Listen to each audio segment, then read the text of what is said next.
Hello les amis, je vous retrouve pour une nouvelle vidéo sur le football européen et la Ligue Europa 2024-2025 et je vais vous présenter le résultat en statistique du match FC Steaua Bucarest contre PAOK Salonique, un match qui avait lieu ce jeudi 20 février 2025 pour le compte des 16e de finale retour et le FCSB l'a emporté 2-0 et s'est donc qualifié pour les 8e de finale de la Ligue Europa. Au match aller, le FCSB avait déjà gagné 2-1, donc 4-1 sur l'ensemble des deux matchs.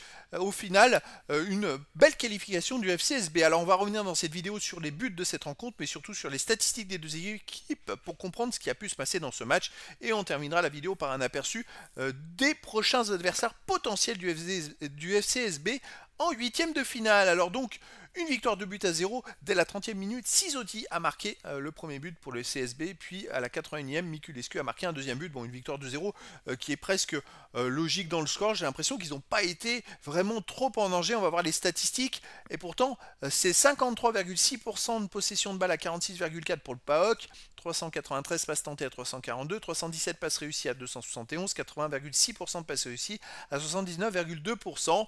6 occasions partout, 10 tirs à 9 pour le FCSB, 4 tirs cadrés partout, 3 tirs contrés à 1 pour le FCSB, 1 poteau à 0 pour le FCSB, 2 hors-jeu à 1 pour le FCSB. Bon, il n'y a pas vraiment, je dirais, que ça soit flagrant que le FCSB est bien dominé contre le PAOK. Effectivement, ils ont tiré peut-être une fois sur le poteau, mais il y a à peu près autant d'occasions, autant de tirs cadrés. Mais le FCSB, c'est eux qui ont marqué les premiers, je dirais. C'est pour ça. En plus, ils avaient l'avantage d'avoir déjà gagné le match aller, et ça, c'était plus facile à gérer pendant la rencontre. Les autres stats, 7 corners à 5 pour le PAOK, 23 centres à 18 pour le PAOK, 10 interceptions à 6 pour le PAOK, 19 tacles à 16 pour le PAOK, 65 duels gagnés à 46 pour le PAOK, qui a quand même dominé dans toutes ces stats, ils sont devant. C'est quand même à noter. 4 arrêts à 2 pour le FCSB, 22 fautes à 11 pour le FCSB, 5 jaunes à 1 pour le PAOK et aucun carton rouge. Alors ça, c'est un peu une statistique un peu étonnante, c'est-à-dire que le FCSB a fait 22 fautes, n'a pris qu'un jaune. Le PAOK, ils en ont fait 11 et ils en ont pris 5, c'est-à-dire quasiment toutes les deux fautes, ils ont pris un jaune. Alors, voilà, ça fait quand même un sacré écart quand même entre les deux équipes, surtout qu'il y a quand même 11 joueurs sur le terrain, donc 22 fautes, ça veut dire qu'il y a des joueurs qui ont fait plus de 2 fautes au FCSB, voire 3 ou 4, et qui n'ont pas pris de jaune.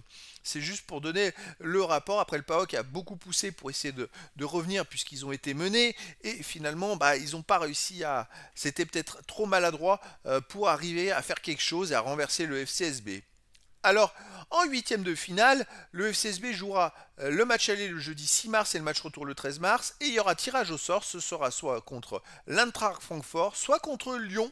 Donc c'est à surveiller parce que Lyon pourrait les rencontrer.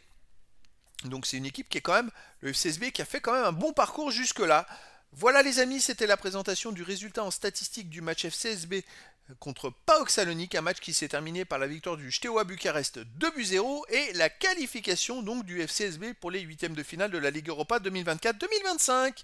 Voilà les amis, je vous dis à très bientôt pour une nouvelle vidéo.